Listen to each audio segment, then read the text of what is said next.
आप सभी को प्रणाम। आज एक कहानी के बारे में बात करते हैं। कुछ दिन पहले एक कहानी मैंने पढ़ी, तो उसमें था कि एक गरीब व्यक्ति एक बेंच पर बैठा हुआ था, बिना किसी गर्म कपड़े के। सर्दी का समय था, ठंड बर्फ वाली जगह थी, और वो आदमी बिना कोई गर्म कपड़े पहने, बिना कोई जैकेट पहने बैठा हुआ था। तभी एक राह चलते हुए व्यक्ति ने उसे कहा कि मैं आपके लिए गर्म कपड़े लेकर आता हूँ, और फिर वो चला गया।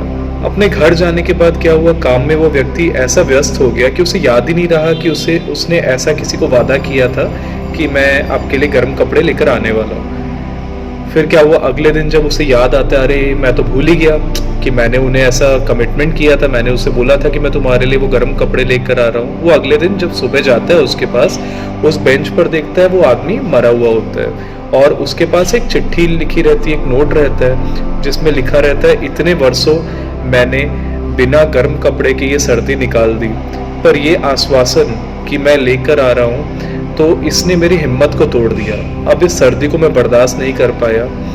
तो उसका ये नोट पढ़ के हम क्या सीखते हैं कि भाई दो चीज़ें हमें सीखने को मिलती है।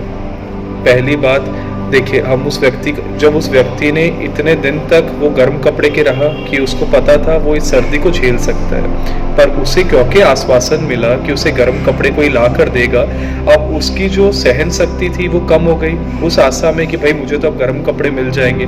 जो इतने दिन उसकी सहन शक्ति उसे बिना गर्म कपड़े के जीने दे रही थी, उस ठंड के मौसम में, उस बर्फ के मौसम में, उस सहन शक्ति ने जवाब दे दिया। इस वजह से वो व्यक्ति नहीं रहा। ठीक है, तो हमें सहन शक्ति जो अपनी है, अपने आत्मबल है, उसे बनाए रखना है। पहली चीज हमें ये सीखने को मिलता है ना। और दूसरी चीज क्या, कि हमें कोई ऐसा आश्वासन नहीं देना चाहिए जिसे हम पूरा ना कर सके। हमें दूसरों के ऊपर आश्रित भी नहीं रहना चाहिए, ये भी सीखने को मिलता है। अब वो व्यक्ति क्या हुआ, दूसरे पर आश्रित हुआ कि वो व्यक्ति मुझे ला कर देगा, वो मुझे गर्म कपड़े ला कर देगा, तो वो हार गया। जिस ठंड को वो बर्दाश्त कर पा रहा था इतने वर्षों से, सड़क पर रहते हुए, बर्फ के मौसम में, सर्दी के मौसम में, तो व्यक्ति बर्दाश्त नहीं कर पाया उस आश्वासन के कारण, है ना। उसने अपने साहस को छोड़ दिया, अपनी सहन शक्ति खो दी उसने, इस वजह से उसकी मृत्यु हुई, है ना। और दूसरा व्यक्ति जिस व्यक्ति ने आश्वासन दिया लेकिन वो उसे पूरा नहीं कर पाया, उस वजह से सामने वाले की मृत्यु तक हो गई। तो ऐसे आश्वासन हमें नहीं देना चाहिए जिसे हम पूर्ण ना कर सके।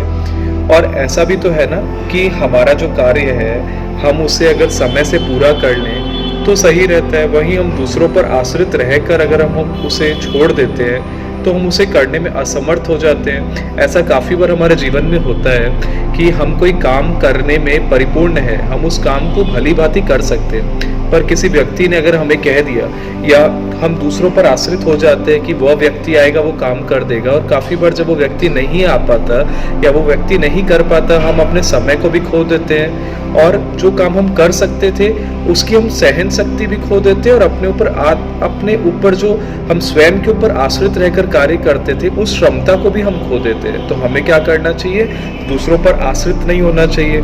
जितना बन सके, जितना हम कर सके उसे करते जाए। तो हमें नहीं करते करते इतनी चीज एक छोटी सी कहानी से सीखने को मिलती है। तो हम क्या करें, अपने आत्मविश्वास को बनाए रखें, अपनी सहन शक्ति को बनाए रखें, और दूसरों पर आश्रित ना हो। और क्या करें, दूसरों को ऐसे आश्वासन ना दें जो हम पूरा ना कर सके, है ना। और क्या करें, अपने कार्य स्वयं करें, दूसरों पर ना छोड़ें। लास्ट मोमेंट के लिए भी, अंतिम समय के लिए भी हम अपने कार्य को ना छोड़ रखें। जो कार्य हमसे बन सके, जितना बन सके वो कार्य हम स्वयं करते चले, है ना। तो ये कहानी मन किया आप लोगों से शेयर करने का, हो सकता है आपको भी कुछ सीखने को मिले। तो इसे क्या करें, दूसरों के साथ शेयर करें, फॉरवर्ड करें, क्योंकि आपने जो सीखा वो दूसरों को भी सीखना चाहिए, है ना। क्या पता कब किसी का जीवन इन छोटी छोटी बातों से बदल जाए। आप सभी को प्रणाम, धन्यवाद।